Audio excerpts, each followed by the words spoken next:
Welcome back to you all. आज इस special class में मैंने जो हमारा लाइन ऑफ एक्शन जो रहेगा, आज का जो एजेंडा मेरा रहेगा,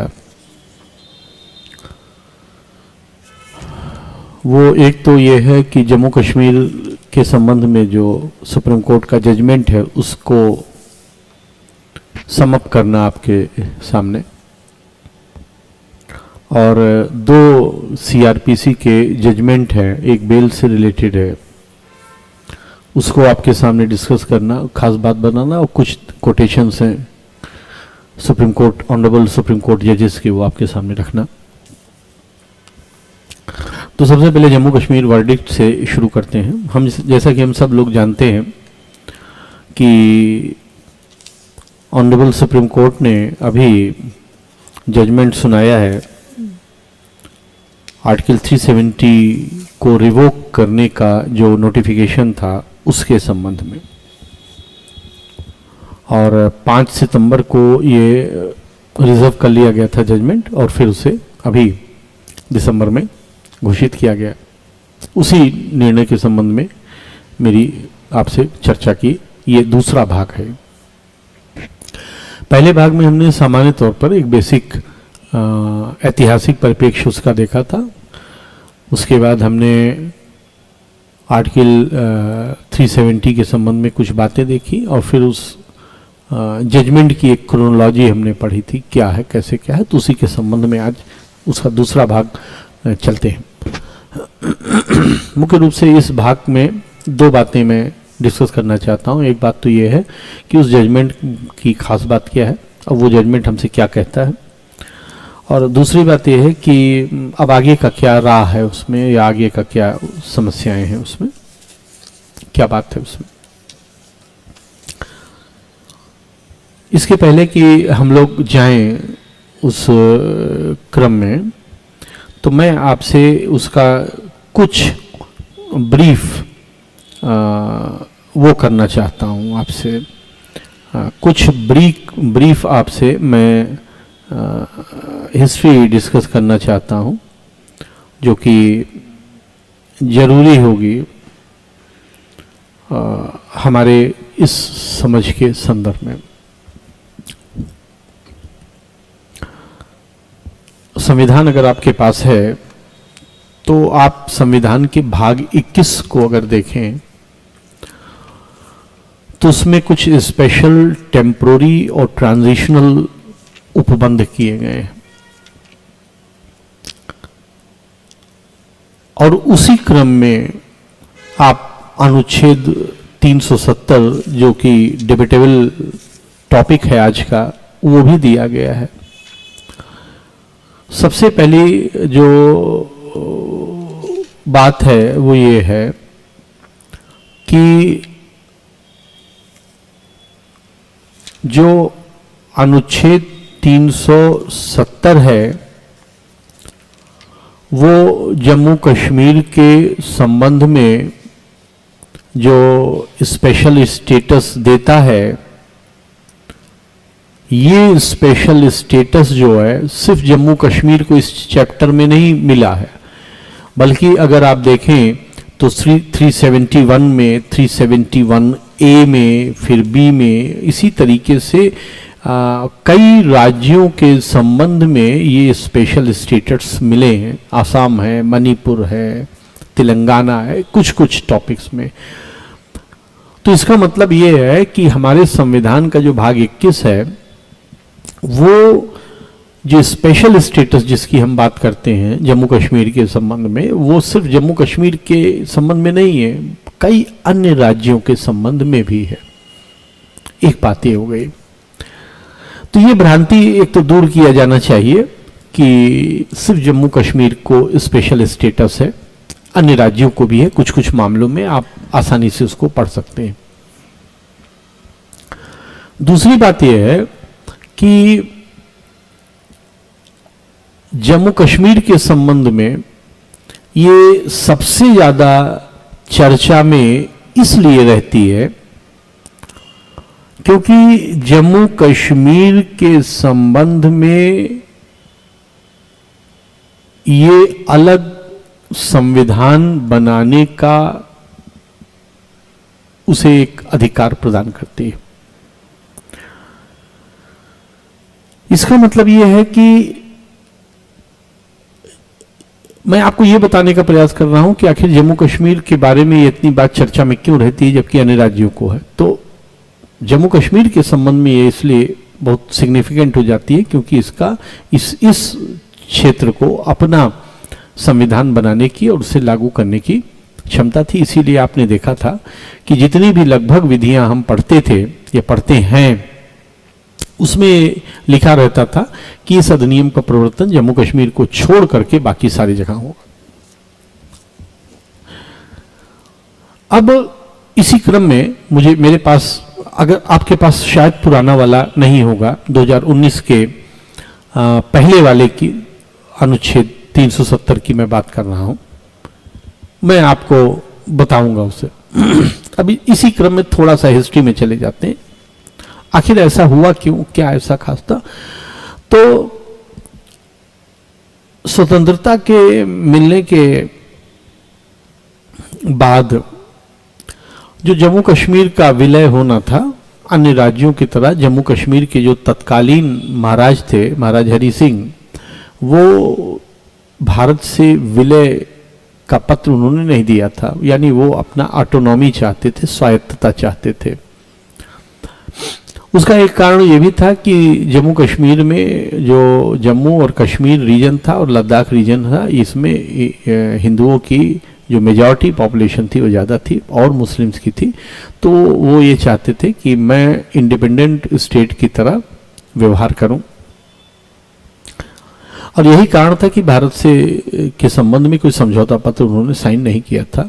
हालांकि उनका इंक्लाइनेशन पाकिस्तान के फेवर में था क्योंकि मुस्लिम वहाँ मेजॉरिटी पॉपुलेशन होने के कारण वो इनको भुलावे में रख करके कुछ ज़्यादा छूट देने की बात कर रहे थे। तो महाराज हरि सिंह ने चूंकि ये विलय पत्र शामिल नहीं किया था और पाकिस्तान से उन्हें लग रहा था कि हम यहाँ पर इनसे समझौता करने में सफल हो जाएंगे, चूंकि मोहम्मद अली जिन्ना और उनकी जो कैबिनेट थी वो इस बात पर इनसे सहमत हो रही थी कि हम आपको ऑटोनॉमी में रखेंगे। इसी बीच में पाकिस्तानियों ने या पाकिस्तान स्टेट ने कबायलीज के रूप में अपनी सेना को भेजा और जम्मू कश्मीर पर उसने हमला कर दिया। जब हमला हो गया तब महाराज हरि सिंह ने गवर्नमेंट ऑफ इंडिया से मदद मांगी। अब गवर्नमेंट ऑफ इंडिया ने उस शर्त पे उनसे ये कहा कि आपको हमसे समझौता करना पड़ेगा और विलय की बात हमको माननी पड़ेगी, और अगर आप इसके लिए तैयार होते हैं तो हम अपनी सेना भेजेंगे वरना नहीं भेजेंगे। अब इसमें बहुत सारे मुद्दे हैं, इतिहास की बातें हैं। नेहरू का स्टैंड था, शेख अब्दुल्ला का स्टैंड था, उस स्टैंड पर मैं नहीं जाऊंगा क्योंकि वो मेरा क्षेत्र नहीं है इतिहास। मैं सिर्फ आपको ये बताना चाहता हूँ कि महाराजा हरि सिंह से जब गवर्नमेंट ऑफ इंडिया का, जिसे आप विलय पत्र कहते हैं, इंस्ट्रूमेंट ऑफ एसेशन, उस विलय पत्र में महाराज हरि सिंह ने अपने आप को समर्पित किया। और लेकिन उस विलय पत्र की खास बात ये थी कि प्रतिरक्षा और विदेश और आंतरिक जो व्यवस्था है, 2-3 मुद्दों को छोड़ करके उन्होंने कहा कि बाकी सारे मामलों में मैं स्वतंत्र रहूंगा। ध्यान रखना है, संप्रभु नहीं, स्वतंत्र रहूंगा। संप्रभु होने का मतलब कि भारत से अलग नहीं रहेंगे, संप्रभु रहेंगे। और फलस्वरूप जब भारतीय संविधान की बात हुई तो इसमें अनुच्छेद 370 रखा गया।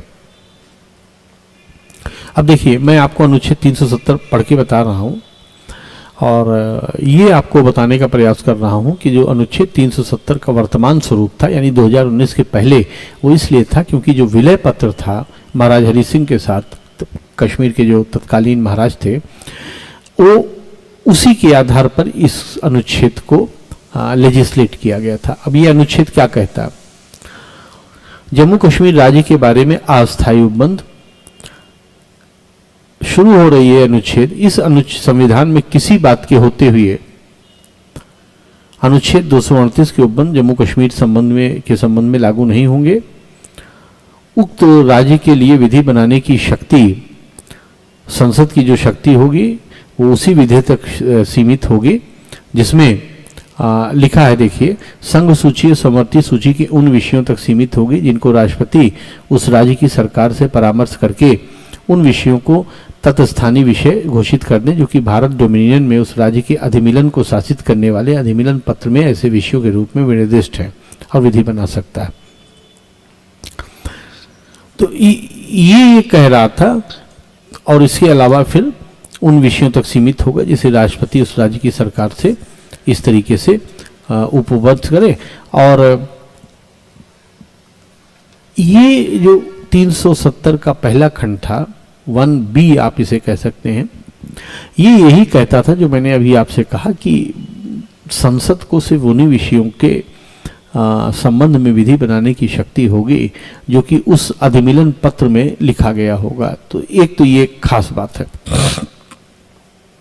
दूसरी खास बात यह है कि इसी अनुच्छेद का जो तीसरा खंड था, वो दूसरा खंड जो था वो ये कहता था कि उस राज्य सरकार की सहमति उस राज्य का संविधान बनाने के प्रयोजन के लिए संविधान सभा को बुलाए जाने के पहले दी जाए तो संविधान सभा के समक्ष ऐसे विषय को रखा जाएगा जो उस पर करे। यानी कि अगर कोई विधि बनाती है तो जो कंस्टिट्यूएंट असेंबली होगी उसके समक्ष रखा जाएगा, संविधान सभा के समक्ष रखा जाएगा और फिर उसको वो बना देगी।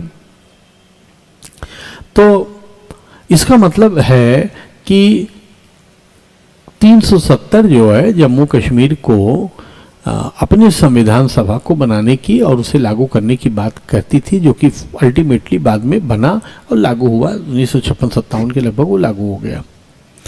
इसी बीच में आर्टिकल 35A एक प्रेसिडेंशियल ऑर्डर निकाला प्रेसिडेंट ऑफ इंडिया ने, और उसमें उसने स्पेशल जो आपकी पिछली बार मैंने आपसे बात किया था कि वहाँ के नागरिकों को विशेष अधिकार प्रदान कर दिए कि जम्मू कश्मीर का जो लोकल रेजिडेंट होगा उसी को कुछ राइट्स होंगे संपत्ति के संदर्भ में या इनहेरिटेंस के संबंध में। ये दोनों वहाँ लागू हो रहे थे।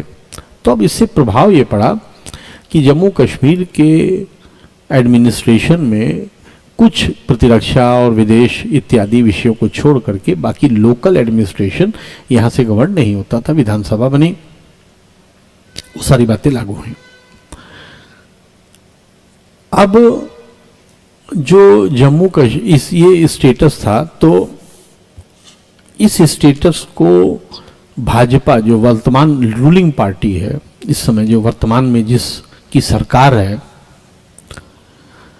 इनका एजेंडा, इसकी जो पेरेंटल पार्टी थी जनसंघ जिसे आप कह सकते हैं, उसका ही एजेंडा था। श्यामा प्रसाद मुखर्जी उसके अध्यक्ष हुआ करते थे। उनका ही ये एजेंडा था कि एक देश एक विधान रखा जाए, यानी कि एक देश में एक ही गवर्निंग प्रिंसिपल्स हों जिनसे कि ये साबित किया जाए, जिसे शासित किया जाए। और इसीलिए वो जो है अनुच्छेद 370 को एबॉलिश करने के फेवर में थे। जनसंघ का ये प्रमुख एजेंडा था। बाद में जब भाजपा बनी और 90 के दशक में, तब उसका भी एजेंडा हुआ और पूर्व प्रधानमंत्री श्री अटल बिहारी वाजपेयी के कार्यकाल में ये मांग बहुत जोर से भाजपा वालों ने उठाना शुरू किया और अल्टीमेटली आप जानते हैं कि 2019 में मोदी सरकार ने उसे एबॉलिश किया। तो ये तो एक ऐतिहासिक परिप्रेक्ष्य है और अनुच्छेद 370 की बात है। अब मैं आपके सामने 2-3 बातों को उस विधेयक के संबंध में कुछ बातों को मैं रखना चाहता हूं, उसको आप सुनते रहिए और बाद में आप उसे नोट कर लीजिएगा। मेरे पास कुछ रिसर्च पेपर्स हैं जिनमें मैंने कुछ आपके लिए सोचा है आपको बताने के लिए। तो इसमें सबसे पहली बात यह है कि जम्मू कश्मीर पुनर्गठन विधेयक 2019 लाया केंद्र सरकार ने, और इसने जो परिवर्तन किया वो इस पूरे राज्य को उसकी जो स्टेटस था राज्य का उसे छीन करके उसे यूटी में कन्वर्ट कर दिया, यानी यूनियन टेरिटरी बना दिया उसे। और दो संघीय क्षेत्र बनाए, एक जम्मू कश्मीर और दूसरा लद्दाख। ये बेसिक उन्होंने चेंज किया। इसको लाने के पीछे तर्क क्या था? पहला तर्क उन्होंने ये दिया कि अनुच्छेद 370 ने जम्मू कश्मीर को वास्तविक तौर पर विलय होने से रोक रखा था। दूसरा, अनुच्छेद 370 मनमानी और असामयिक यानी असमता उत्पन्न करने वाला प्रावधान था, क्योंकि ये लिंग, जाति, धर्म और उत्पत्ति स्थान के आधार पर भेदभाव करता था, स्पेशल स्टेटस मिला था। इस प्रावधान के कारण जम्मू कश्मीर के विकास में, वहाँ निजी व्यक्तियों के इन्वेस्टमेंट में, व्यापार करने इत्यादि में काफ़ी समस्याएं थी। विकास का कार्य नहीं हो पा रहा था, निवेश नहीं किया जा सकता था, फलस्वरूप सामाजिक और आर्थिक ढांचा जो है वो वहाँ कमजोर था। ये मुख्य रीजन बताए इस विधेयक को या इस कदम को उठाने के पीछे। अब जैसा कि मैंने आपको बताया कि ये जो विधेयक लाया गया, इसकी जो मुख्य बात, ये तो कारण था, मुख्य बात इसका था कि दो पार्ट में उन्होंने बांटा यूटी को, एक तो जम्मू कश्मीर और दूसरा लद्दाख। अब इसमें कुछ और खास बातें देखिए।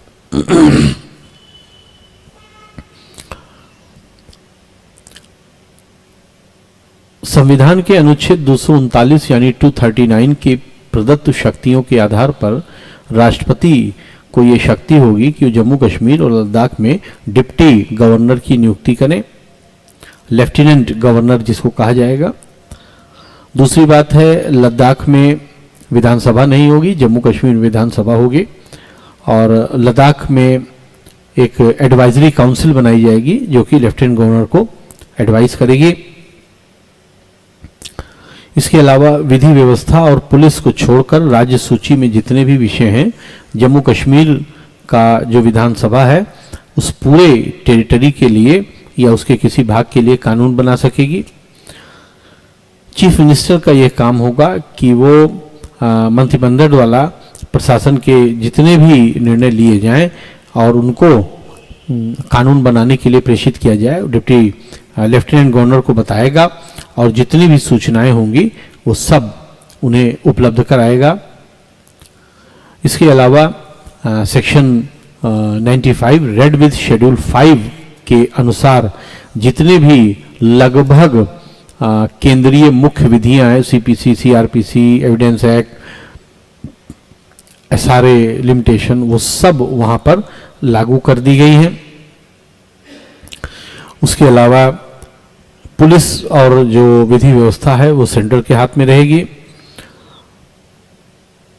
जो संपत्ति और दायित्वों का बंटवारा रहेगा दोनों यूटीज के बीच में, एक सेंट्रल कमेटी बनाई जाएगी, विद इन 1 ईयर वो कर दी जाएगी। और राज्यपाल को एडमिनिस्ट्रेशन के संबंध में बहुत व्यापक शक्तियां होंगी और जो चीफ मिनिस्टर होगा वो सारी बातों को सूचित करेगा राज्यपाल को।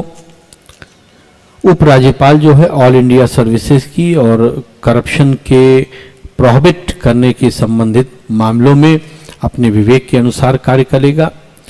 लेफ्टिनेंट गवर्नर चीफ मिनिस्टर की नियुक्ति करेगा और उस मुख्यमंत्री की नियुक्ति सलाह और सहायता से अन्य मंत्रियों की भी नियुक्ति करेगा।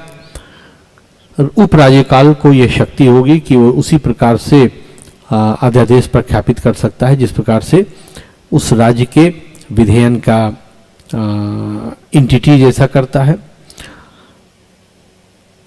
सेंट्रल गवर्नमेंट के जितने भी लोक उपयोगी नीतियां हैं, कार्यप्रणाली हैं, वो सब लागू हो जाएंगे। आरक्षण पॉलिसी लागू हो जाएगी। और इस तरीके से अगर आप देखें इस एक्ट की, ये मैंने आपको एक संक्षेप में इस बात की चर्चा की। इस बात से अगर आप देखें तो इस अधिनियम के द्वारा, इसका पूरा नाम जो है Jammu and Kashmir recognition bill और बाद में एक्ट बनाए, 2019 का लागू हुआ, तो आप देखेंगे कि अगर हम एक लाइन में इसके विधिक प्रभावों की चर्चा करने का प्रयास करें तो हम ये कह सकते हैं कि अब जो है जिस तरीके से एक सामान्य राज्य की कार्यप्रणाली है उससे थोड़ा सा अलग हट करके जम्मू कश्मीर को के कॉन्स्टिट्यूशनल और लीगल स्टेटस को रिफॉर्म किया गया। और आप देख रहे होंगे, आपने जाना होगा, आपने पढ़ा भी होगा कि जम्मू कश्मीर के संबंध में लेफ्टिनेंट गवर्नर को बहुत ज़्यादा शक्तियां दी गई हैं। तो ये सब बेसिक बातें थी 2019 के इस अधिनियम की, जो कि जम्मू कश्मीर के संबंध में सेंट्रल गवर्नमेंट ने लागू किया। अब ये लागू तो हो गया, लागू होने के बाद से ही इस पर आपत्ति की गई और सुप्रीम कोर्ट में लोग चले गए, सुप्रीम कोर्ट में गए, उन्होंने इसको चैलेंज कर दिया। फाइनली आपने देखा होगा कि सुप्रीम कोर्ट ने उस चैलेंज को नहीं माना और गवर्नमेंट ऑफ इंडिया की सारी बातों को मान लिया। अब देखिए 2-3 बातें आपको बताता हूं। 2005 ये 2 बातें आप ध्यान रखिएगा, इसको याद रखने लायक बात है। एक तो है अगस्त, स्क्रीन पे आएगा प्लीज, 5 अगस्त 2019 एक तो याद रखिएगा, और दूसरा CO272, ये वह प्रेसिडेंशियल ऑर्डर है जिसके माध्यम से ये लागू किया गया और 370 को एबॉलिश किया गया, और उसी के बाद 273 प्रोक्लेम किया जिसमें उन्होंने सारी शक्ति अपने हाथ में ले ली। तो ये 2 बात याद रखना है। तो अब देखिए ये किया कैसे गया, देखिए ध्यान से ये किया कैसे गया।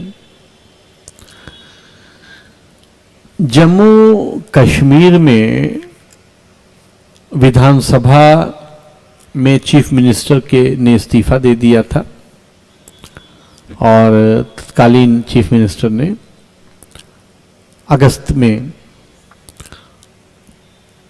और जो वहाँ के गवर्नर थे उन्होंने इस्तीफा देने के अगले दिन ही रिकमेंड किया प्रेसिडेंट को। तत्कालीन प्रेसिडेंट थे महामहिम श्री रामनाथ कोविंद, उनको ये 356 के तहत उन्होंने रिपोर्ट भेज दिया कि यहाँ पर प्रेसिडेंशियल रूल लगा दिया जाए। जब उन्होंने ये भेज दिया, आप जानते हैं राष्ट्रपति ने अगले दिन ही ये प्रेसिडेंशियल ऑर्डर निकाला और वहाँ पर प्रेसिडेंशियल रूल लगा दिया।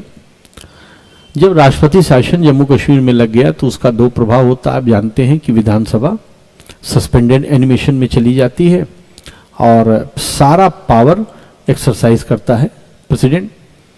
तो वहाँ पर या उसका नॉमिनेटेड कोई नॉमिनी, तो उन्होंने गवर्नर को वहाँ पर नॉमिनी कर दिया कि आप जो है वो कीजिए। और ये स्थिति चलती रही करीब 2 महीने तक, और 2 महीने के बाद चूंकि प्रेसिडेंशियल रूल है और प्रेसिडेंशियल रूल होने के नाते वहाँ पर सारी शक्तियाँ, विधानसभा है नहीं, सारी शक्तियाँ गवर्न कर रहा है राज्यपाल प्रेसिडेंट के निर्देश के अनुसार।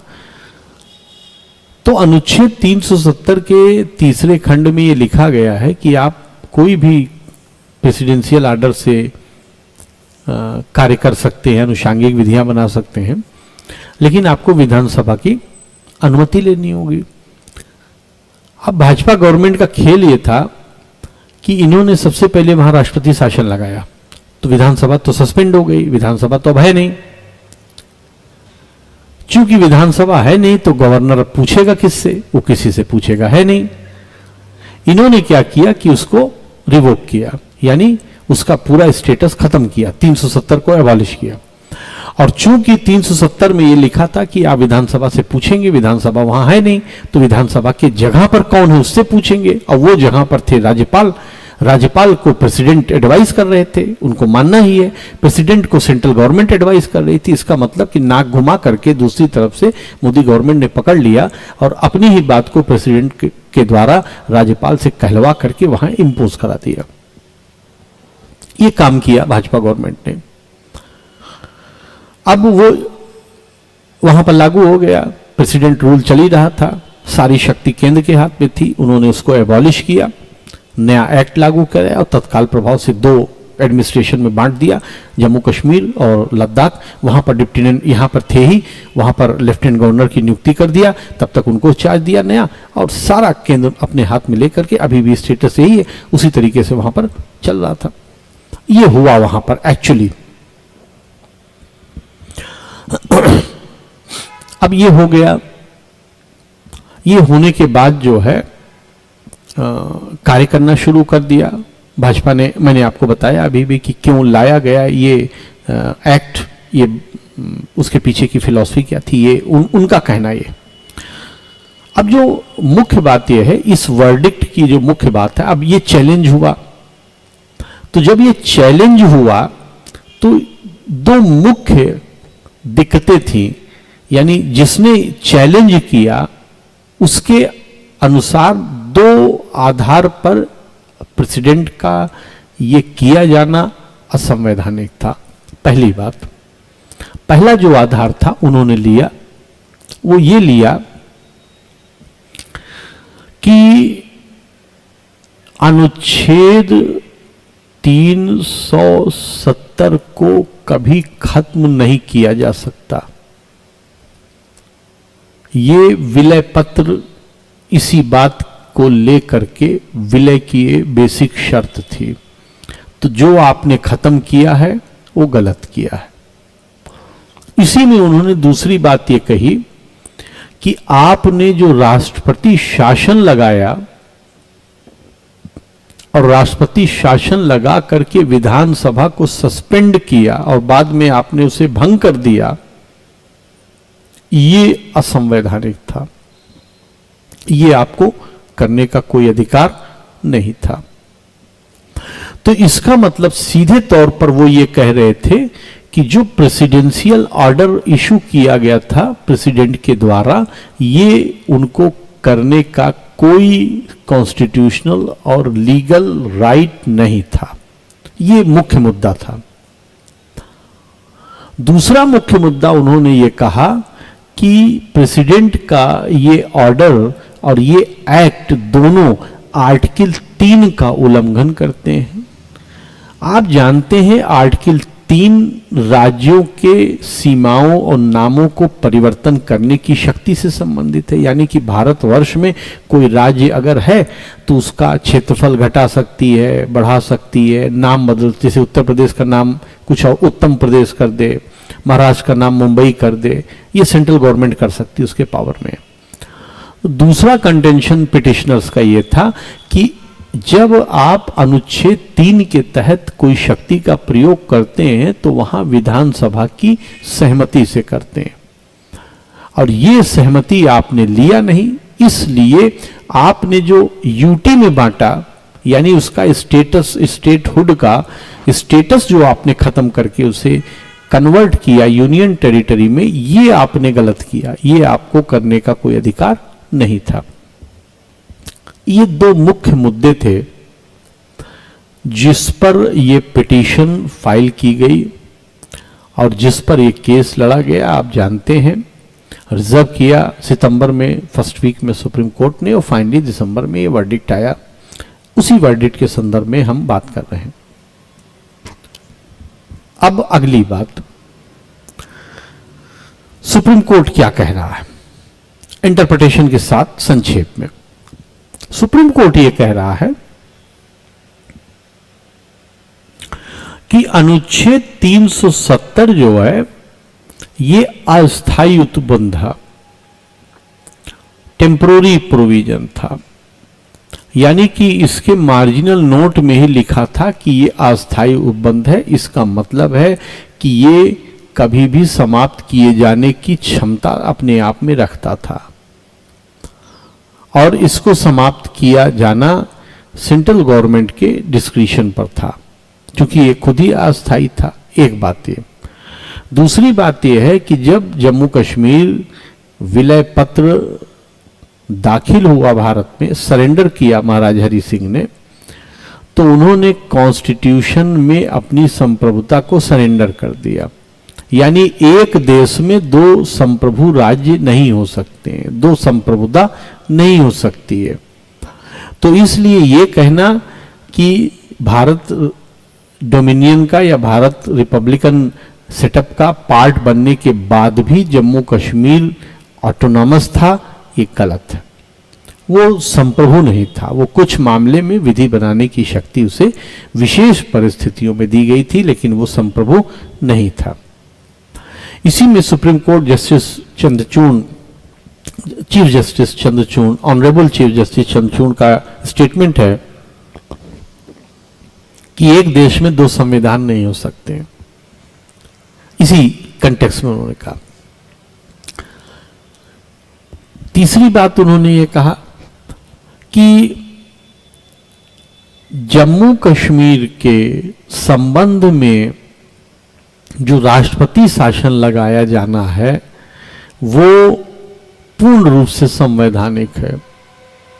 ये गवर्नर का डिस्क्रिशन होता है कि अगर कोई सरकार इस्तीफा दे दे और इस्तीफा देने के बाद वहां सरकार न बन सके, तो ये डिस्क्रिशन, ये मानना या ये तय करना गवर्नर का है। और इस मामले में इस बात की जांच हमेशा नहीं की जा सकती कि क्या उन्होंने एडवाइस किया तो गलत किया या सही किया, क्योंकि जम्मू कश्मीर की परिस्थिति दूसरे राज्यों से अलग है। तो वहां पर जो राष्ट्रपति शासन इंपोज करना था वो ठीक था। हालांकि इस पॉइंट पर बहुत सारे जो जूरिस्ट हैं उनकी आपत्ति है, और उनका ये मानना है कि जब सरकार ने इस्तीफा दे दिया था तो दूसरी पार्टी को महबूबा मुफ्ती सरकार बनाने के लिए तैयार थी। उन्होंने गवर्नर से कहा भी कि हमको टाइम दिया जाए, हम बनाएंगे। तो उनको 2 महीने का वेट वो क्यों करते रहे, और फाइनली अगस्त में इन्होंने प्रेसिडेंशियल ऑर्डर निकाल दिया। तो उनकी आपत्ति ये है कि महबूबा मुफ्ती को कम से कम एक बार जरूर सरकार बनाने का करना चाहिए था, दावा पेश करने का किया जाना चाहिए, लेकिन सुप्रीम कोर्ट ने उसे नहीं माना, मना कर दिया उसे। इसी क्रम में सुप्रीम कोर्ट ने यह भी कहा कि चूंकि उस समय कोई भी विधानसभा नहीं थी, इसलिए विधानसभा की सहमति लेने का प्रश्न नहीं उठता है। विधानसभा के स्थान पर चूंकि वहां गवर्नर थे, सारी शक्तियां गवर्नर के द्वारा यूज की जा रही थी और उनकी सहमति थी, इसलिए इसमें कोई त्रुटि नहीं। दूसरी बात है, दूसरा मुद्दा इसी क्रम में उन्होंने जो उठाया पिटिशनर्स ने, वो ये उठाया कि जो राज्य का नाम बदलना है या स्टेटस बदलना है, उसमें विधानसभा का आपको सहमति लेनी चाहिए थी, और विधानसभा की सहमति लेने में आपने चूंकि वो सहमति नहीं ली, इसलिए अनुच्छेद 3 के प्रावधान के अनुसार आपने जो यूटी में बांटा है वो गलत है। और इस संदर्भ में मैं आपके लिए पढ़ना चाहता हूं आर्टिकल 3, अगर आपके पास है तो मैं पढ़ रहा हूं। एग्जैक्टली वो बात जो राज्य की सहमति की बात करता है। सेकंड पार्ट में आर्टिकल 3 के, unless where the proposal contained in the bill affects the area, boundaries or name of any state, the bill has been referred by President to the legislature of that state for expressing its view thereon, which such period as may be specified in the reference or within such further period as the President may allow, and period so specified or allowed has expired। यहाँ पर उन्होंने ये कहा कि यहाँ पर जो विधानसभा को भेजकर उसकी सहमति लिए जाने की बात है वो डिस्क्रिशन है, यानी वो डायरेक्टिव है, वो मैंडेटरी नहीं है। तो अगर वो लिया नहीं गया या लिया नहीं जा सकता था तो इससे सिर्फ इसी बात से वो अनुच्छेद 3 का उल्लंघन नहीं करता और जुडिशियल रिव्यू के किए जाने का उसको कोई कारण नहीं बनता। अब इस मुद्दे पर भी जो कुछ फैसले का विरोध करने वाले व्यक्ति हैं वो अपनी आपत्ति जताते हैं और वो कहते हैं कि विधानसभा का अनुमति ना लेना ये एक गंभीर कमी है, त्रुटि है, जो कि सेंट्रल गवर्नमेंट को करनी चाहिए थी। यानी उन्हें वेट करना चाहिए था फ्रेश इलेक्शन कराने जाने का, नई सरकार आती, नई सरकार से तब सहमति लेकर के वो यूटी में चेंज कर सकते थे, लेकिन सुप्रीम कोर्ट ने इसे नहीं माना। ये कहते हुए नकार दिया कि ये डिस्क्रिशनरी डायरेक्टिव है, ये मैंडेटरी डायरेक्टिव नहीं है, इसलिए अगर वहाँ की विधानसभा से इस बात की अनुमति नहीं ली गई कि नाम चेंज किया जाएगा या उसका लीगल एस्पेक्ट चेंज किया जाएगा, तो इसमें कोई त्रुटि नहीं है। तो ये दो मुख्य मुद्दे थे जो इस जजमेंट के द्वारा तय किए जाए। अच्छा, अब इस जजमेंट ने किया क्या, what is the consequence of that judgement? इस जजमेंट ने एक तो प्रेसिडेंशियल ऑर्डर को संवैधानिक किया, यानी राष्ट्रपति शासन लगाया जाना संवैधानिक था। दूसरा, उसने ये कहा कि आपने जो अनुच्छेद 370 का एबॉलिशन किया है वो बिल्कुल ठीक है, क्योंकि अनुच्छेद 370 का तीसरा खंड आपको राष्ट्रपति को ऐसी शक्ति देता है। इसी के पुख्ता बेस में उन्होंने कहा अस्थायी उपबंध है और विधानसभा की अनुमति विधानसभा के स्थान पर किसी भी व्यक्ति के द्वारा ली जा सकती है जो उस समय कार्य कर रहा हो। चूंकि विधानसभा उस समय पिक्चर में नहीं थी, उस समय संवैधानिक रूप से कार्य नहीं कर रही थी, इसलिए उससे लिया जाना जरूरी नहीं है। तो फलस्वरूप जो इन्होंने 370 को एबॉलिश किया वो संवैधानिक है। इसी क्रम में मैं ये भी इंगित करना चाहूँगा कि जितने भी अगेंस्ट जजमेंट वाले जूरिस्ट हैं वो इस बात को नहीं मानते। वो ये कहते हैं कि 370 कभी भी एबॉलिश नहीं किया जा सकता था, लेकिन टेक्निकली और थ्योरेटिकली मैं उनसे सहमत नहीं हूँ। अस्थायी उपबंध होने के कारण और अनुच्छेद 307 के तीसरे खंड होने के कारण राष्ट्रपति को ऐसा पूरा अधिकार था। अगली बात, जम्मू कश्मीर और लद्दाख यूनियन टेरिटरी में जो कन्वर्जन हुआ है पूरे राज्य का, उस संबंध में भी सुप्रीम कोर्ट ने कहा बिल्कुल संवैधानिक है और ऐसा किए जाने की पूरी शक्ति प्रेसिडेंट को और सेंट्रल गवर्नमेंट के पास थी। लेकिन साथ ही साथ उन्होंने दो डायरेक्शन दिए हैं। एक डायरेक्शन तो ये दिए हैं कि अगले साल सितंबर 30 के पहले वहाँ लोकल इलेक्शन कराए जाएं और एक नई संवैधानिक प्रक्रिया से चुने हुए सरकार का वहाँ गठन किया जाए। और दूसरी बात, उन्होंने एक बात ये कहा है कि स्टेटहुड बरकरार रखने के लिए वहाँ पर काम किया जाए। तो इसके अलावा तो कुल मिलाकर के जो जिस्ट है इस पूरे उसका मैटर का, इस पूरे मैटर का जो पूरा जिस्ट है वो यही है कि जो 2019 का एक्ट है वो एक्ट संवैधानिक है। अगर मैं उसमें कोई त्रुटि नहीं है। दूसरी बात है कि जो प्रेसिडेंशियल ऑर्डर था वो भी संवैधानिक है और यूटी में जो बांटा गया दोनों को वो भी संवैधानिक है। और इसका मतलब है कि जो सुप्रीम कोर्ट है उसने इस बात पर जो सेंट्रल गवर्नमेंट के का जो वो है निर्णय था उस पर मोहर लगा दी है। और कई जो वो हैं जिनको आप कह सकते हैं जूरिस्ट, वो इस बात पर, जिसमें मैं जस्टिस नारीमन का भी नाम लूँगा। जस्टिस नारीमन जो अभी अभी सुप्रीम कोर्ट के वहाँ से रिटायर हुए हैं और उन्होंने इस बात को बहुत पुख्ता तरीके से कहा है कि इस बीच में, मतलब इधर जो है हालिया वर्षों में सर्वोच्च न्यायालय ने एकदम प्रो गवर्नमेंट के रूप में काम किया है, यानी कि उसने इस तरीके से काम किया है मानो कि उसने जो है वो सरकार के वक्ता की तरह काम कर रही थी। तो हालांकि इस बात पर मैं सहमत नहीं हूँ, और मुझे मतलब मेरा अगर आप पर्सनल व्यू लेंगे तो पूरा मेरा पर्सनल व्यू यही है कि इस जो ये है पूरा जजमेंट है, इसमें थ्योरेटिकली कोई त्रुटि नहीं है। अगर मैं बहुत सम्मान के साथ ये कहना चाहता हूँ कि अगर हम बहुत मानते हैं, अगर मैं बहुत ज़्यादा इस पर टिप्पणी करना चाहूँ इसकी लीगैलिटी के ऊपर, तो मैं इसे कह सकता हूँ कि मैलिस हम इसका मान सकते हैं, भाजपा के तत्कालीन सरकार द्वारा विद्वेष मान सकते हैं, लेकिन मैलिस इन लॉ नहीं है इसमें, यानी लॉ में कोई त्रुटि नहीं है।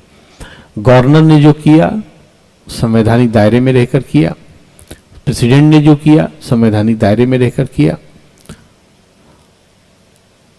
सेंट्रल गवर्नमेंट का जो रोल था संवैधानिक दायरे में रहकर था। ये कह सकते हैं कि थोड़ा मैलिस था, जल्दबाजी थी, कुछ और रास्ता निकाला जा सकता था, लेकिन टेक्निकली और थ्योरेटिकली वो गलत नहीं है। तो मैं जहां तक मुझे लगता है कि आप लोग को समझ में आई होगी ये बात कि मैं क्या कहना चाहता हूं, इस वर्डिक्ट का क्या वो है। अब इसी क्रम में जो अंतिम बात है वो ये है कि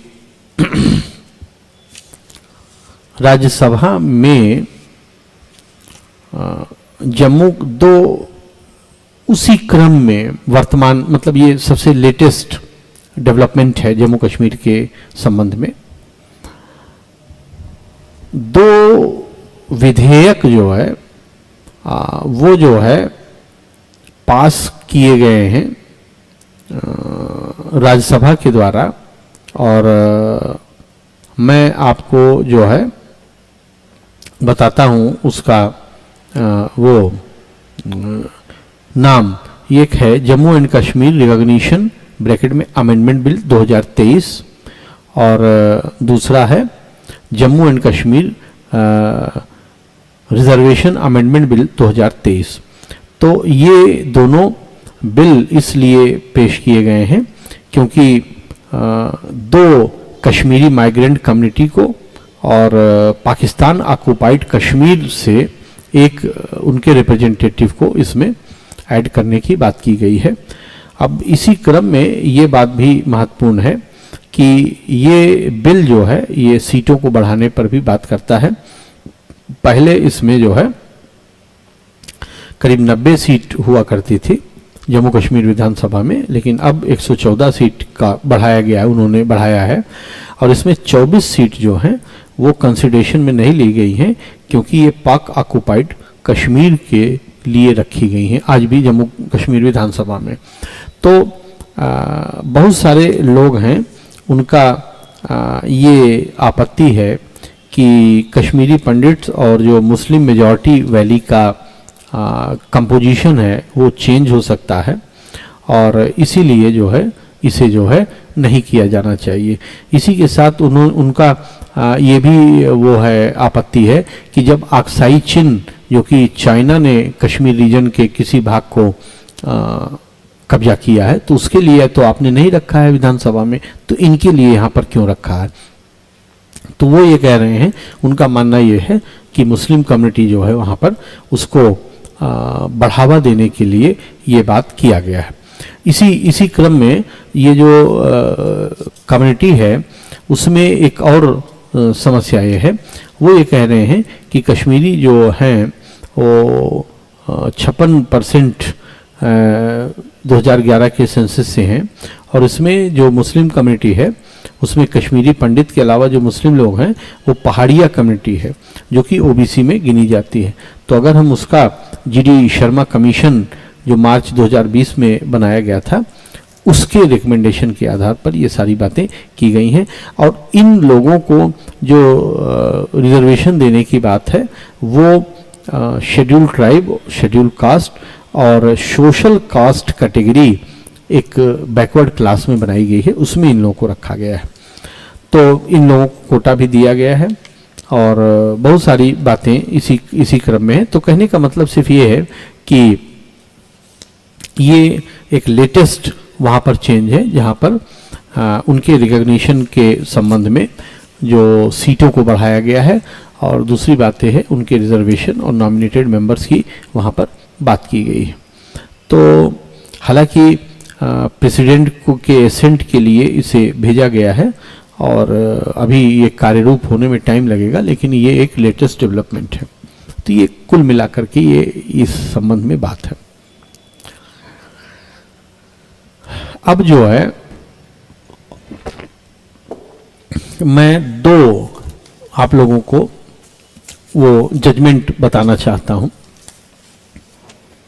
एक जजमेंट तो है बेल से संबंधित जजमेंट है। सबसे पहले मैं इसका साइटेशन लिख देता हूं आपके लिए, और फिर जो है आगे चलता हूं। अभी आज सुबह ही आपने बेल को पढ़ा है और उसमें आपने ये देखा है कि बेल्स क्या होती है, किस संबंध में वो दी जाती है, उसके दिए जाने के ग्राउंड्स क्या क्या हैं, इत्यादि इत्यादि इत्यादि इत्यादि बातें। तो उसी क्रम में मैंने आप लोगों के लिए ये निकाला है। तो सबसे पहले ये साइटेशन है, और साइटेशन है Ratnambar Kaushik. Ratnambar Kaushik versus Union of India, और ये है SLP नंबर 10319 ऑफ 2022। ये अभी डिसाइड किया गया है। तो साइटेशन का नाम है Ratnambar Kaushik versus Union of India, और ये जो है इसमें देखिए क्या है। इसमें बहुत आपके जानने वाली एक बात है, और वो ये है कि मैं पढ़ के बताता हूं आपको।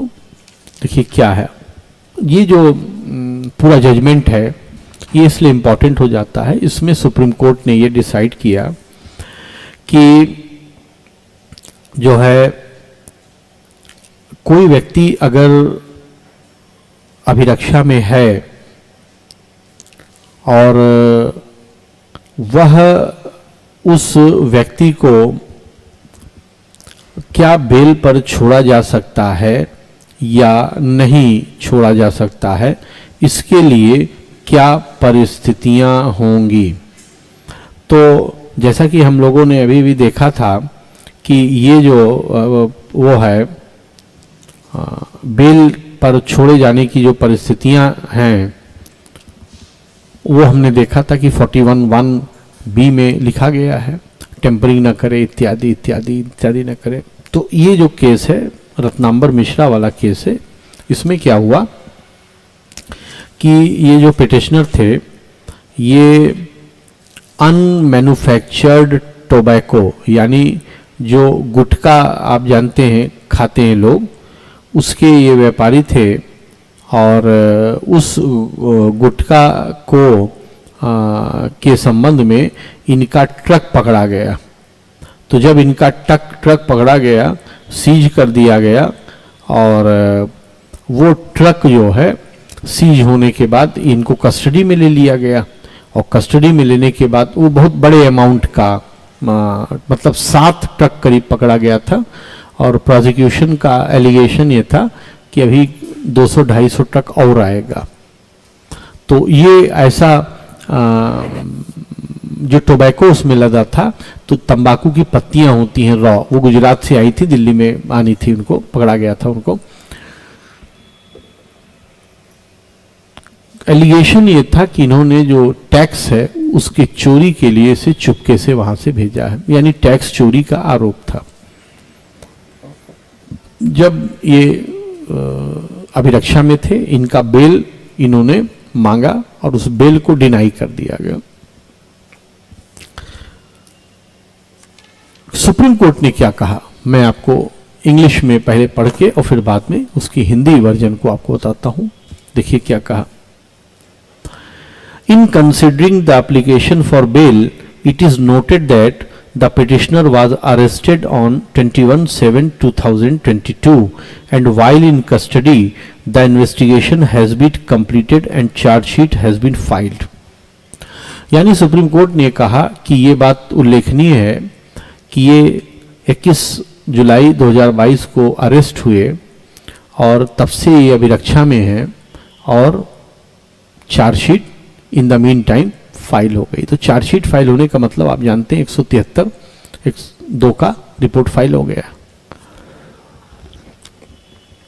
Even if it is taken note that the alleged evasion of tax by petitioner is to extent as provided under section 132(1) LI, the punishment provided is imprisonment with may extend to 5 years and fine. ये कह रहे हैं आगे operative part में लिखा supreme court ने कि ये आगे और उल्लेखनीय है कि जिस विधि के तहत ये गिरफ्तार हुए हैं और जो एलिगेशन है इनके ऊपर, उसमें जो अधिकतम सजा है वो 5 वर्ष का कारावास और फाइन है। फिर लिखेंगे the petitioner has already undergone incarceration for more than 4 months and completion of trial in any event would take some time. Court आगे ऑब्जर्व किया कोर्ट ने कि जब से ये गिरफ्तार हुए हैं तब से लगभग 4 महीने से ये अभिरक्षा में है। इस बीच में चार्जशीट फाइल हो गई और जब तक ट्रायल कंक्लूड होगा, आगे अब चार्जशीट फाइल हुई है तो आप जानते हैं कि मुकदमा चलेगा, फिर निर्णय होगा। तो कोर्ट कह रही है, ये भी उल्लेखनीय है कि अभी जब आगे ट्रायल चलेगा तब तक अभी और टाइम लगेगा, इसका मतलब और अभिरक्षा में रहेंगे। फिर देखिए, needless to mention that petitioner if released on bail is required to adhere to the conditions to be imposed and diligently participate in the trial। वही बात कह रहे हैं, ये कहने की आवश्यकता नहीं है कि अगर पिटिशनर को बेल पे छोड़ा जाता है तो वो बहुत तत्परता से, बहुत जिम्मेदारी के साथ ट्रायल में पार्ट करेगा। तो पार्ट करेगा का मतलब क्या है कि जब भी बुलाया जाएगा तब आएगा, बदमाशी नहीं करेगा, किसी को छेड़ेगा नहीं, इत्यादि इत्यादि। फिर आगे, further in a case of present nature the evidence to be tendered by the respondent would essentially be documentary and electronic. फिर कोर्ट ने कहा कि इस मामले में जो अभियोजन ने यानी रिस्पोंडेंट ने जो एविडेंस दिया है वो एविडेंस बेसिक तौर पर डॉक्यूमेंट्री है और इलेक्ट्रॉनिक है। तो फिर आगे लिख रहे हैं, the ocular evidence will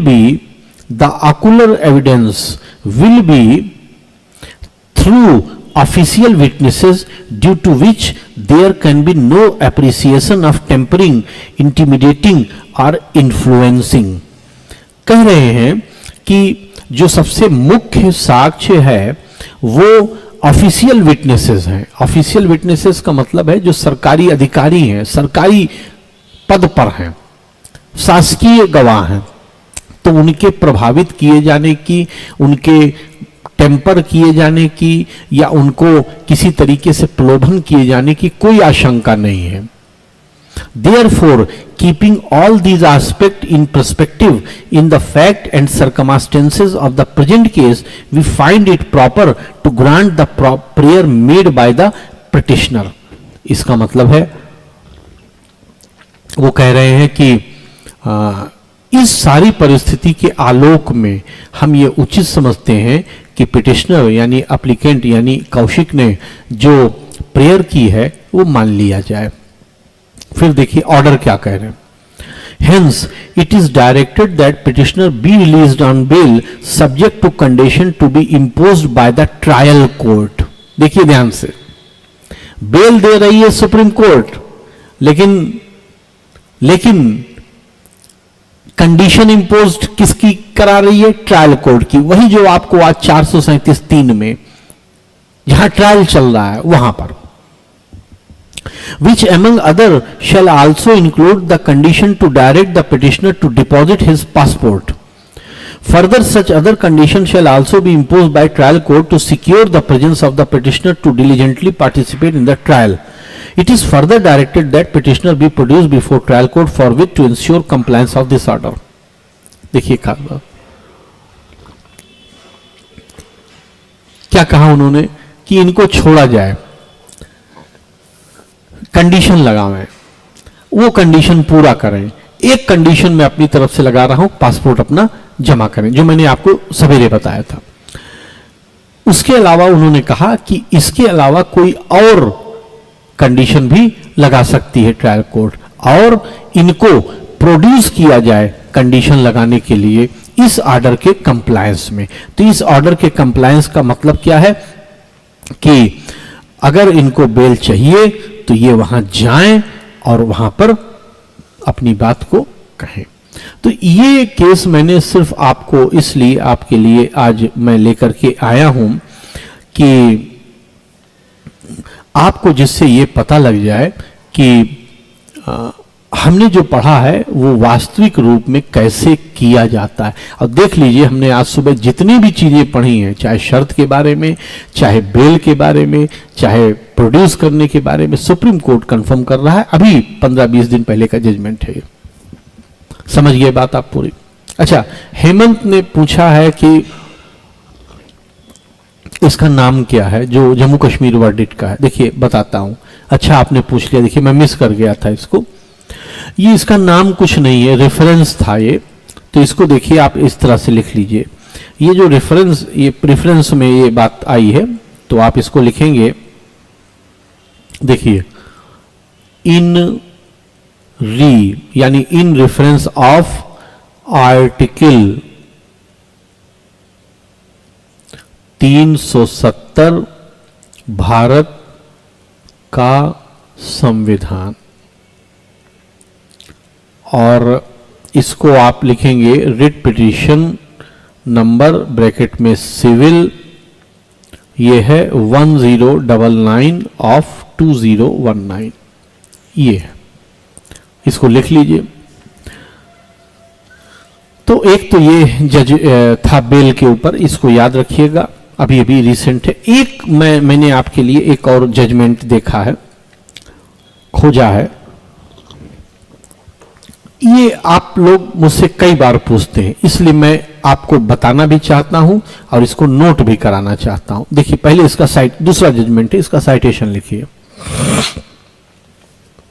citation है इसका, प्रमोद सिंह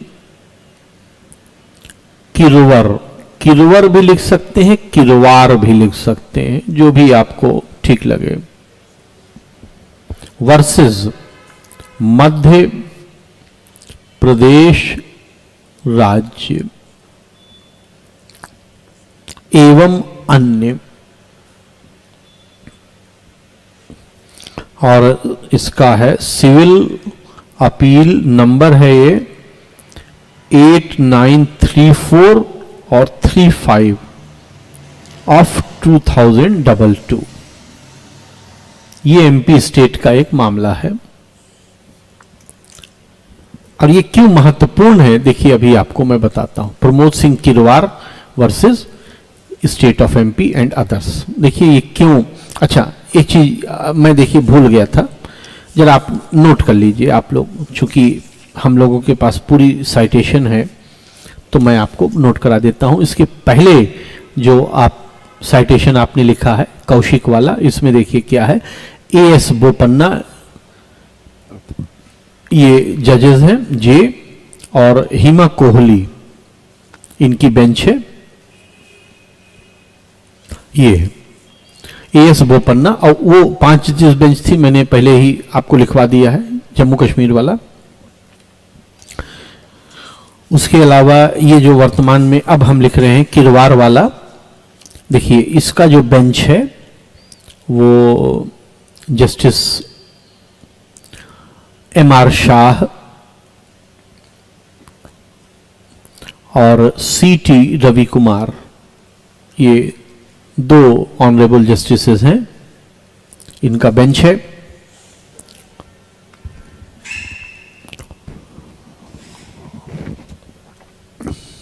अब देखिए कि ये क्यों महत्वपूर्ण है, आपको पहले जिस्ट बता देता हूं। आप लोग हमेशा ये मुझसे पूछते हैं कि सर अगर क्रिमिनल कंप्लेंट किसी के खिलाफ हो तो क्या वो फार्म भर सकता है कि नहीं भर सकता है, या अगर किसी के खिलाफ कोई एफआईआर हो गई है तो वो भर सकता है कि नहीं, या मेरे खिलाफ एफआईआर हो गई है तो मैं इस बात को शो करूं अपने फार्म में या ना शो करूं, या आप ये भी कहते हैं कि एफआईआर सर हुई थी और मुकदमा भी चला लेकिन मैं दोष मुक्त कर दिया गया या उन्मोचित कर दिया गया, तो क्या मैं मेंशन करूं कि ना करूं। इसमें देखिए पूरा जो केस है वो ये है कि ये जो प्रमोद सिंह किरवार हैं, ये इनके खिलाफ जो है 2001 में 498 आईपीसी का मुकदमा दर्ज किया गया। आप जानते हैं क्रूरता का, इनकी वाइफ ने दर्ज कराया। उसके बाद वो मुकदमा चला और वो मुकदमे में छूट गए, यानी प्रूफ नहीं हुआ होगा, छूट गए 2001 में। फिर 7 साल तब तक बीत गया। 2007 में इन्होंने पुलिस कांस्टेबल का फार्म भरा मध्य प्रदेश में, मुख्य आरक्षी का, और उसमें ये सेलेक्ट हो गए, यानी प्री मेन फिजिकल सब में सेलेक्ट हो गए। जब ये सेलेक्ट हो गए तो इन्होंने अपने फार्म में उस बात का जिक्र किया था कि मेरे खिलाफ 498 का मुकदमा दर्ज हुआ था, जांच चला, कुछ साबित नहीं हुआ, मैं दोष मुक्त कर दिया गया। लेकिन देखिए 16/12/2014 को order Madhya Pradesh home department ने निकाला और इनका अभ्यर्थन कैंसिल कर दिया। देखिए हेमंत ने कहा कि एमपी में था, वही इनके में भी था। तो मध्य प्रदेश सरकार ने जब इनके सिलेक्शन के बाद उसको कहीं जानकारी मिली होगी, जो भी, या उसने जब पुलिस इंक्वायरी कराया होगा तब उसे पता लगा, उसने इनका 2014 में 16/12 को कैंसिल कर दिया इनका अभ्यर्थन। जब कैंसिल कर दिया तब देखिए क्या हुआ कि इन्होंने एक रिट पिटीशन हाई कोर्ट के खिलाफ फाइल की और अगेंस्ट सिलेक्शन के लिए, और उनसे कहा कि ये गलत हुआ है क्योंकि मैं तो मुक्त हो गया हूं, कुछ नहीं। और हाई कोर्ट ने 21/8/2017 को सिंगल जज का ऑर्डर था, पिटीशन नंबर थी 18338/2014, सेट असाइड कर दिया कैंसिलेशन को। सेट असाइड किया, यानी कि इनके ऑर्डर को 2014 वाले सेट असाइड किया और स्टेट गवर्नमेंट से कहा कि इनको आप अपॉइंटमेंट दीजिए, वो तो ठीक किया। साथ ही साथ 3 साल जो इनका सैलरी नहीं आपने दिया है, 50% उसको बैक वेजेस के साथ उसको दीजिए आप। इस सिंगल जज का जो ये जजमेंट था, इसके खिलाफ स्टेट चली गई रिट पिटीशन में, डिवीजन बेंच के खिलाफ हुआ, और उसमें उसने जो है अवतार सिंह वर्सेस, देखिए मेरे पास है पूरा, Avtar Singh versus Union of India and other 2016 SCC था डायरेक्शन। डिवीजन बेंच ने अपील को अलाउड कर दिया और सिंगल बेंच का ऑर्डर समाप्त कर दिया, यानी उसने स्टेट का बात मान लिया। अवतार सिंह में कहा गया था कि अगर कोई व्यक्ति इन्वॉल्व होता है किसी क्रिमिनल में तो वो ठीक नहीं होगा। अब देखिए, तो उस ऑर्डर के खिलाफ ये किरवार जो थे ये सुप्रीम कोर्ट में चले आए। तो पहले मैं आपको इसका जजमेंट बता देता। सुप्रीम कोर्ट ने इनका अपील अलाउ कर लिया, यानी प्रमोद सिंह जो ये किरवार थे, इनकी बात मान लिया, पार्शियली अलाउड किया, यानी सुप्रीम कोर्ट ने मध्य प्रदेश शासन से ये कहा कि आप इनको अपॉइंटमेंट दीजिए, बैकडेट से सीनियरिटी रहेगी, लेकिन पैसा जो देने के लिए बात कहा था उसको मना कर दिया कि पैसा हम आपको नहीं दिलवाएंगे। ये तो अब देखिए ऑपरेटिव पार्ट में जजमेंट का पढ़ रहा हूं, कोर्ट ने क्या कहा। कोर्ट कह रही है, थोड़ा लंबा है, मैं पढ़ रहा हूं, आप सुनते चलिएगा, मैं जस्ट आपको बाद में समझा दूंगा। Not so far as the reliance placed upon the decision of this court in the case of Anil Kanwariya Supra relied upon by the learned counsel appearing on behalf of respondent, state is concerned on fact and said decision shall not be applicable. It was a case where the candidate as such suppressed by antecedent and suppressing the material fact obtained appointment by fraud, misrepresentation as suppression of material fact. In that case, employee was convicted for the offences under section 343 and 323 of IPC. Therefore, at the time of appointment, he was found to be convicted. Therefore, his termination came to upheld by this court. इन्होंने कहा, supreme court ने कहा कि जिस निर्णय की बात state कर रही है उसमें एक तो उसने मटेरियल फैक्ट छुपा लिया था कि मैं दंडित नहीं किया गया हूं, दूसरी चीज है वो जिस समय अपॉइंटमेंट दिया गया उस समय दोषसिद्ध था और अपील में मैटर चल रहा था, जबकि यहां पर दूसरी दोनों बात विपरीत है। पहली बात तो ये इसने छुपाया नहीं है, क्लियरली बता दिया है कि मैं मेरे खिलाफ मुकदमा हुआ था। दूसरी बात, ये दोषसिद्ध नहीं है, ये तो दोषमुक्त हो चुका 7 साल पहले ही। फिर देखिए आगे क्या कह रहा है। Therefore, his termination came to upheld by this court. In the present case, such is not the situation. यानी इस केस में वैसी परिस्थिति नहीं है। Neither there was any suppression of material fact on the part of appellant, nor he was convicted by any offence under IPC. दोनों बात, यानी कि ना तो इसने कोई मटेरियल फैक्ट छुपाया है और ना ही ये दोष सिद्ध हुआ है आईपीसी के अंतर्गत। The एलिज्ड incident was of the year 2001 which resulted into acquittal in year 2006 and he applied for the post of constable in the year 2013-14। इसका मतलब है कि इनके खिलाफ ये आरोप 2001 में लगा, 2006 में ये दोषमुक्त हो गए और उसके 7 साल बाद 2013-14 में इन्होंने अपॉइंट किया, मतलब फार्म भरा। अब देखिए आगे। In the view of the above and for the reasons stated above, the division bench of High Court has materially erred in denying the appointment to the applicant on the post of constable and has materially erred in quashing and setting aside the judgment and order passed by lender single judge. However, at the same time, on the principle of no work no pay, the appellant shall not be entitled to all the benefits from the date of actual appointment. In view of the above and for the reasons stated above, the impugn judgment and orders passed by the division bench of High Court are quashed and set aside. The judgment and order passed by the lender single judge, to the extent setting aside the order of cancelling the candidature and non-appointment of the appellant as constable, is hereby restored. The respondents are directed to appoint the appellant to the post of constable as otherwise. देखिए, तो इसका मतलब supreme court ने क्या कहा कि चूंकि इसने कुछ छिपाया नहीं है, ये दोष सिद्ध नहीं हुआ है, तो स्टेट को डायरेक्ट किया जाता है कि वो इसको अपॉइंटमेंट दे। हालांकि नो पे फॉर नो वर्क ये सिद्धांत यहां लागू होगा, चूंकि 2014 से अभी तक इन्होंने कोई काम नहीं किया है तो उसका तनख्वाह इनको नहीं मिलेगा। तो मैं आप लोगों से ये बात कहना चाहता हूं, भगवान न करे अगर आपके खिलाफ कोई क्रिमिनल कंप्लेंट है उसको कभी फॉर्म में न छिपाइएगा, उसको हमेशा बता दीजिएगा विद प्रूफ, उसका पूरा एफआईआर नंबर, सारा सब कुछ किस स्टेज पर है, क्या है।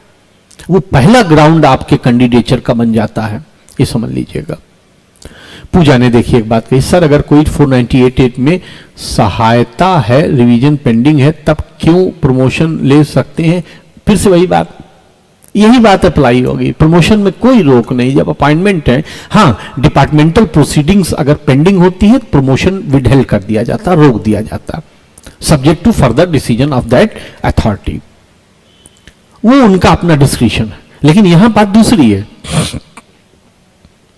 जैसे मान लीजिए एक व्यक्ति है, वो एक ऑफिस में काम करता, उसके खिलाफ महिला ने कंप्लेंट कर दिया कि इन्होंने मेरे साथ बदतमीजी किया। अब वो जो प्रमोशन हो रहे थे वो महिला विंग का इंचार्ज बनाए जा रहे थे। तो अगर महिला विंग का इंचार्ज बनाए जाने में, प्रमोशन होने में अगर उसका उस शिकायत का निस्तारण न किया जाए जो कि महिला ने ही उनके खिलाफ किया है, तो अन्याय हो जाएगा। इसीलिए क्या किया जाता है कि तब तक के लिए वो रोक दिया जाता है। सीधी सी बात है। तो ये बात आपको मैं बताना चाहता था। मैं आपको ढूंढ रहा था कुछ जजमेंट्स बताने के लिए नए, जैसा कि मैं बताता हूं हर सैटरडे को। तो ये दो, एक तो मुझे बेल वाला इसलिए रिलेवेंट लगा क्योंकि आज मैं आपको वो पढ़ाऊंगा और आज ही मैं आपको उसको डिस्कस कर दूंगा, तो आपको एकदम पक्का हो जाएगा। और रिसेंट जजमेंट है, आप इसे याद रखिएगा। दूसरा ये वाला जो मैंने आपको दूसरा वाला अभी बताया है, ये जो है आपके लिए इसलिए रिलेवेंट है क्योंकि ये आप मुझसे बहुत बार पूछते हैं। सजा याफ्ता हो जाता है तब दिक्कत है। हाँ, वो तो तब तो दिक्कत है। आप देखिए अवतार सिंह वाले में कहा है सुप्रीम कोर्ट ने कि दोष सिद्ध हो जाएगा तब नहीं होगा, तब दिक्कत है, तब दूसरी बात हो जाती है। अब देखिए मैं दो आपके लिए मैंने वो खोजा है जो मैं आपको नोट कराना चाहता हूं। मैं लिख रहा हूं, इंग्लिश में है, इसको लिखते चलिए आप लोग, फिर मैं आपको हिंदी बता दूंगा। और सर अगर केस में एफआईआर लग गई हो, हाँ बिल्कुल बताना, यही तो है, यही तो है। यहां पर दोषमुक्त हुआ था, आप में फाइनल रिपोर्ट लग गई है, बता देना है कि पूरा डिटेल बताना है, सुमित ध्यान रखना है। अंडर सेक्शन ये आईपीसी, ये एफआईआर नंबर इस थाने में दर्ज की गई थी। विवेचना के पश्चात प्रत्यर्थी के खिलाफ कोई मामला नहीं पाया गया, फाइनल रिपोर्ट लग गई। उसका कोई डिटेल हो तो वो बता देना है, कॉपी अटैच कर देना, सीधे सीधे अपने पास रखे रहना उसका। एनआई एक्ट का मुकदमा था, कंप्रोमाइज कर लिया, एमपी हाई कोर्ट ने अपॉइंटमेंट नहीं दिया 2001 में सिविल जज एग्जाम में। देखिए हर्ष ने कहा, अब ये देखिए वो अब आपके सामने जजमेंट है, मैं पढ़ रहा हूं, अपने मन से तो मैं बता नहीं रहा हूं। और एनआई एक्ट में मुकदमा तो एक बहुत सिंपल, देखिए एचजेएस में अपॉइंटमेंट की बात और कांस्टेबल में अपॉइंटमेंट में बहुत अंतर है। एचजेएस का अपॉइंटमेंट का जो जांच होता है, पुलिस इंक्वायरी होती है, आईबी इंक्वायरी होती है, इनकम टैक्स डिपार्टमेंट का इंक्वायरी होती है, वो बहुत बहुत महीन होती है, जरा सा भी दिक्कत होगा बाहर कर देंगे। मैं आपको बता रहा हूं, गोपाल सुब्रमण्यम सीनियर लॉयर हैं सुप्रीम कोर्ट के, और वो सुप्रीम कोर्ट के जज के लिए उनका नाम एलिवेशन के लिए गया था, और सेंट्रल गवर्नमेंट ने उन्हें मना कर दिया सिर्फ इस आधार पे कि वो एक बार अगेंस्ट गवर्नमेंट अपीयर हो गए थे। तो जितना बड़ा पोस्ट होगा उतना ज्यादा कठोर मापदंड होगा, किया जा सकता है। एक कांस्टेबल की नियुक्ति में और एक असिस्टेंट सेशन जज की नियुक्ति में अंतर है, आप समझ सकते हैं। आप जानते होंगे, आप सब जानते होंगे, मिस्टर सौरभ कृपाल हैं, वो पुरुष एलजीबीटी कम्युनिटी से आते हैं, गे हैं, यानी पुरुष का पुरुष से जो संबंध होता है वो हैं, और उनको दिल्ली हाई कोर्ट में अपॉइंटमेंट नहीं दे रही है कोर्ट, सरकार मना कर दे रही, हम नहीं करेंगे। अब प्रहलाद क्या पूछ रहे हैं, अंडर ट्रायल हो तो सेलेक्ट होगा? अरे जो खूनी कतली है, जेल में है, उसका सिलेक्शन की बात कर रहे हो तुम। मैं यहां क्या बता रहा हूं, तुम क्या पूछ रहे हो? अंडर ट्रायल का मतलब क्या है? जेल में है, उसको सेलेक्ट करा दोगे, कांस्टेबल में जाएगा, वहां भी कत्ल करेगा। ये सब हर मामले में फैक्ट अलग होता है, उस हिसाब से तय किया जाता है। चलिए अब लिखना, दो मैं चाहता हूं लिख लीजिए आज के लिए। आप देखिए मैं लिख रहा हूं, ध्यान से इसको लिखते चलिएगा, बहुत स्लो, स्क्रीन दिखाइएगा प्लीज। देखिए, this constitution this constitution is a transformative, इसी शब्द के लिए मैंने ये कोटेशन आपको मैं लिखवा रहा हूं, transformative document.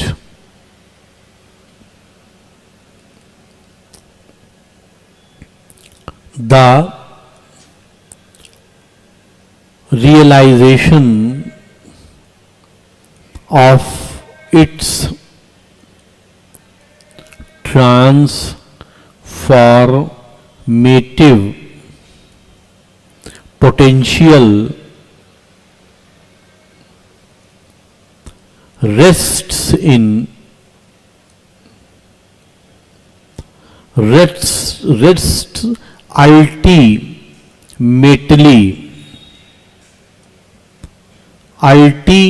ultimately in its ability to breathe life and meaning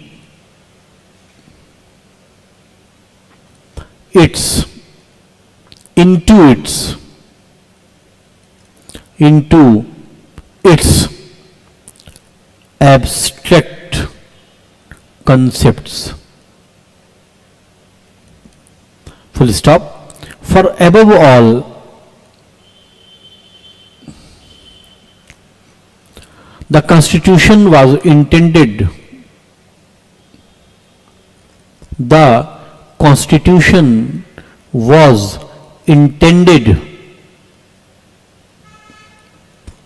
by its draft persons,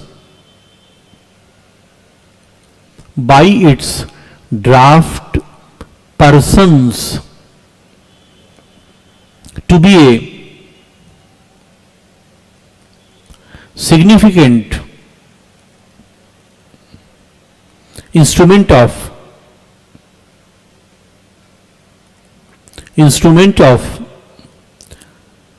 bringing above social change in a caste based feudal society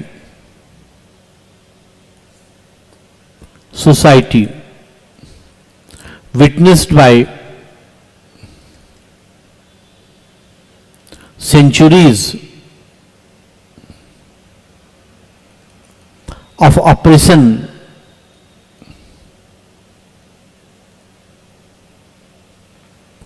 and discrimination against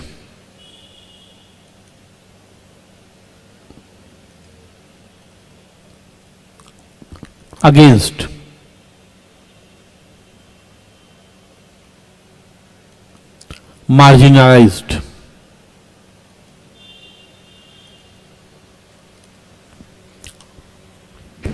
अब देखिए इसको पढ़ के बताता हूं क्या कह रहा है। यहां जो ट्रांसफॉर्मेटिव लिखा है इसका मतलब है परिवर्तनकारी।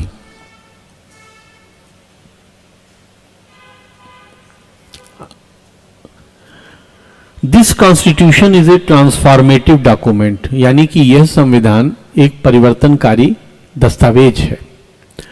The realisation of its transformative potential rest, यानी कि इसका परिवर्तनकारी शक्ति जो है वो निर्भर करती है या निहित है ultimately in its ability to breathe life, इसकी जीवन को जीवित रखने की क्षमता में, and meaning into its abstract concept, और इसके स्थूल संकल्पनाओं में जीवित है।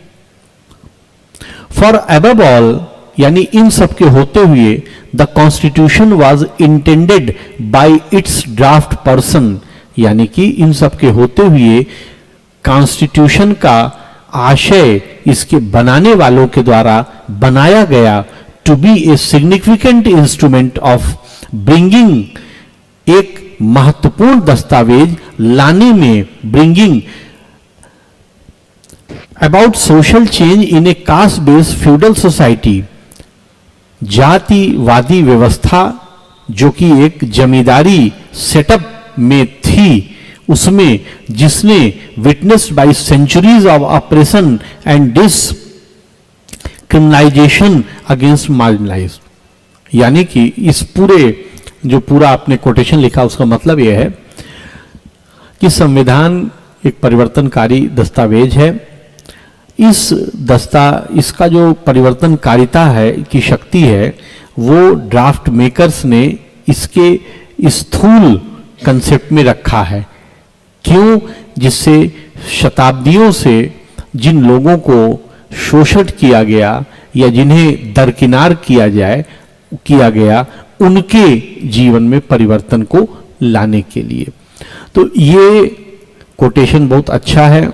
इस तरह के कोटेशन मैं चाहता हूं कि मैं आपको लिखवाऊं। हर सैटरडे को 2 या 3 कम से कम कोटेशन लिखा जाए, हम लोग लिखें, उसको अपने संज्ञान में रखें, ताकि जब भी अब आर्टिकल 14 का, आर्टिकल 15 का या 32 का उत्तर लिखें तो आप इसे कोट कर सकते हैं इंग्लिश में। और मैं कोटेशन जिसका है मैं बता देता हूं, नीचे इसके लिख देता हूं। तो ये कोटेशन लिया गया है, ये doctor D.Y. Chandrachud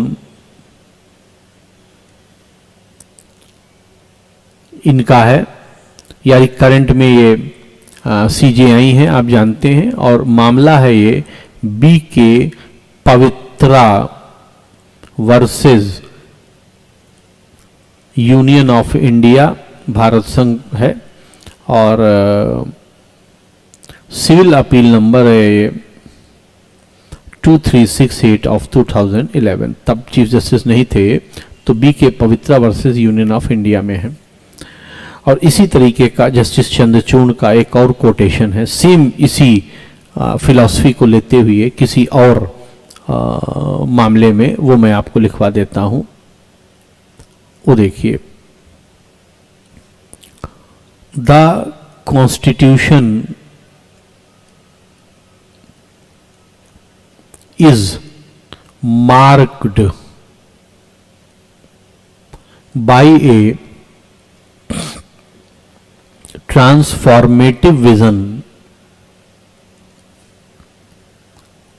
transformative vision. It lies in recognizing its supremacy over all bodies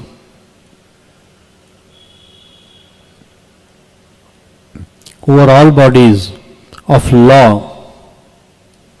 and practices that claim the continuation of a past which militates against its vision of a just society. Same वही बात justice Chandrachud का ही ये है, दूसरे तरीके से उन्होंने कहा है। उन्होंने ये कहा है कि भारतीय संविधान को या इस संविधान को ये इंगित किया जा सकता है कि ये एक परिवर्तनकारी दृष्टिकोण रखता है। विजन का मतलब दृष्टिकोण, जो कि इसके सर्वोच्चता में निहित है, जिसके अंतर्गत हर निकाय विधि का और हर प्रैक्टिस यानी अभ्यास विधि की, जो कि कॉन्स्टिट्यूशनल का पार्ट बनती हैं, जिसके लिए किसी समाज को जस्ट बनाया जा सकता है। तो कहने का मतलब है कि इस संविधान को परिवर्तनकारी दृष्टिकोण का माना जा सकता है, जो कि इसके विधि में, विधिक निकायों में और सारे अभ्यासों में निहित होता है, जिससे कि एक उचित और न्यायिक समाज का निर्माण किया जा सके या निर्माण करने में सहयोग किया जा सके। तो ये कोटेशंस मैं आपको दो उद्देश्यों से लिखवाता हूं। एक तो उद्देश्य मेरा ये है कि अंग्रेजी से हम कंफर्टेबल बने, और दूसरा अगर हमारे पास लिखा रहेगा तो हम कहीं भी कोटेशन को आंसर में या इंटरव्यू में या निबंध में इसे यूज कर सकते हैं। तो डी.वाई. चंद्रचूड़ जस्टिस का ये भी है, और ये है Indian young YOUNG Indian young lawyers association versus State of Kerala, और रिट पिटिशन नंबर है 373 ऑफ 2006। इसमें डॉक्टर चंद्रचूड़ ने ये कोटेशन दिया था। एक और लिख लेते हैं आज के लिए, आर्टिकल 25 में आपको मदद करेगा। यह है द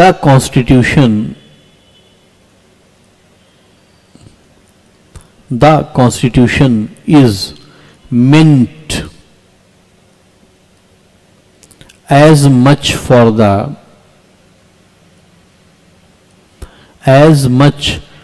the